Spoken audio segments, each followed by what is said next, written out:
When a porcupine quill enters skin and muscle tissue, the barbs focus pressure at tiny points, slicing in with very little effort. Once inside, the barbs flare outward, snagging on fibers and making removal 4 times harder. Inspired by this, scientists have created needles that work exactly like these barbs. The result is needles that glide in smoothly yet are very difficult to pull out. Perfect for medical procedures that need stitches. When he saws through the assistant, you would expect blood and guts to spill onto the floor, but when the box is placed over her, the magician blocks her feet from the audience's view. Within seconds, the assistant pulls her legs up and squishes her whole body into the first half. At the same time, her feet are replaced with remote-controlled ones in the second half. When the saw blade comes down, it looks like she's being sliced in half, with the legs wiggling, but the blade never actually touches her.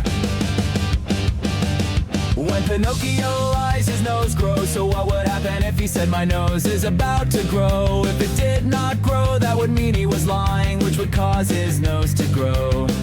But his nose growing would then indicate that he was not lying, which means his nose should have never grown. What do you think would happen? A bullet tore through the air and slammed into the back of a young sailor. Somehow he was still alive. He was rushed to the hospital, patched up and sent back to duty. But he kept having chest pains. Doctors found the bullet lodged in his heart. As he prepared for surgery, a Navy nurse stood beside him, changing his bandages. He talked to him, refusing to let him give up.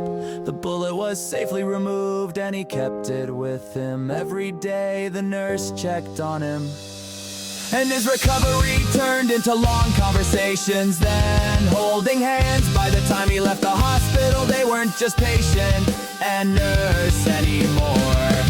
Soon after, they got married and spent decades together.